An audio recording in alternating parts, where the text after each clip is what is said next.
Let's see. Where do I start? Ah, yes. The feeling of being asleep, even when I'm awake. It's like I'm here, but not really.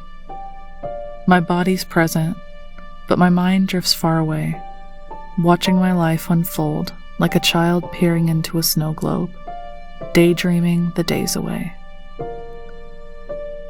I'm painfully aware of my tendency to drift off. It's like fighting off sleep when I'm supposed to be paying attention to something important. Is this what it means to sleep through life? It reminds me of a quote from the movie Joe versus the Volcano. My father says that almost the whole world is asleep. Everybody you know, everybody you see, everybody you talk to. He says that only a few people are awake, and they live in a state of constant, total amazement. Do you ever feel like one of the people who's asleep? I remember the first time I truly woke up. It was almost a decade ago. My friend and I were talking, and he asked me a question that changed my life. "What's your dream for the future?" he asked. And before you answer, I don't want to hear about wanting a house, or getting married, or how many kids you'll have. Think bigger than that. Those weren't his exact words, but you get the picture. When he asked me that, I froze. What do I want? I had never dared to dream that my life would be something more than ordinary.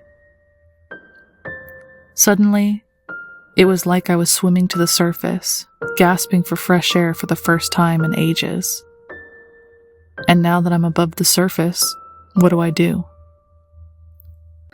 Before I go any further, I just want to say, there's nothing wrong with dreaming of having a family, a house, or a steady job. Those are all beautiful dreams. Those are things that we all want in life. But what my friend was trying to do, what he wanted me to see, was that there are other possibilities too, ones I had never even considered. After that conversation, I remember coming to 3 realizations. 1, I don't want to work at my current job forever. At the time, I was working at Macy's. I remember one day, a coworker came up to me and she said, "Emily, I can see you doing this forever. You're so good at it." And although she was trying to compliment me, my heart sank.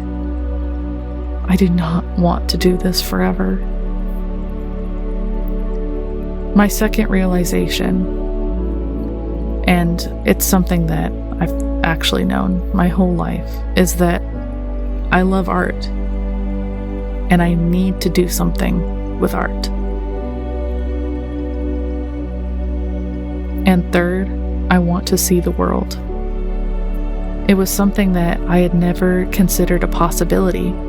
I had always made up excuses like it's too expensive. That's not for me, that's for other people. But in the end, those were all just excuses. That conversation with my friend stirred something in my soul. Something strange. Something wild. And I started behaving differently. I started to stay up too late. I said silly things. When I felt fear, I ran toward it. I said yes more often, and I embraced the chaos of my spontaneous life. I booked a flight to New Zealand, scraping together every penny I had to make it happen. It was a 3-week trip filled with total and constant amazement. I remember that trip better than I remember what I did yesterday. That was my very first plane ride too, if you don't count the one when I was 6 months old. On the flight to New Zealand, I remember looking out the window at the soft pink and orange clouds. It was like nothing I had ever seen before. It was so beautiful. I cried and I thought, wow, this has been up here in the sky the whole time, and I never knew it. One of the first things I did in New Zealand was visit the beloved filming site from the Lord of the Rings series, Hobbiton. I walked through the rolling green hills, past the round doors and lush gardens, and I felt like Bilbo Baggins himself. Like him, I'd been stuck in my own little comfort zone, doing the same things day after day in a life that felt safe, predictable, and ultimately small. It wasn't until Bilbo got that unexpected visit, the one that turned his world upside down, that his story truly began. Adventure knocked on his door, and even though he resisted at first, deep down he knew he couldn't say no, and neither could I. After New Zealand, I realized the world was much bigger than I had ever imagined. I didn't have all the answers, but I knew I wanted to keep exploring. Each new experience left me wanting more. It was easy at first. It was effortless to be awake and to appreciate every day and everything around me, to truly see my surroundings. But staying awake isn't easy. Sooner or later, you'll find yourself in a place that feels comfortable, or maybe you just need to rest for a while. Maybe you've been through something hard and you just want to wrap up in a blanket and hide away at home and heal.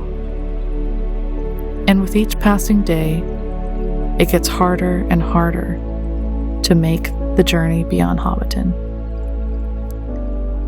There are days when I feel myself drifting back into that fog, when the pull of the familiar whispers in my ear and fear tries to shrink my world again. I have to fight that feeling almost every day. Again, it isn't easy staying awake. It requires effort.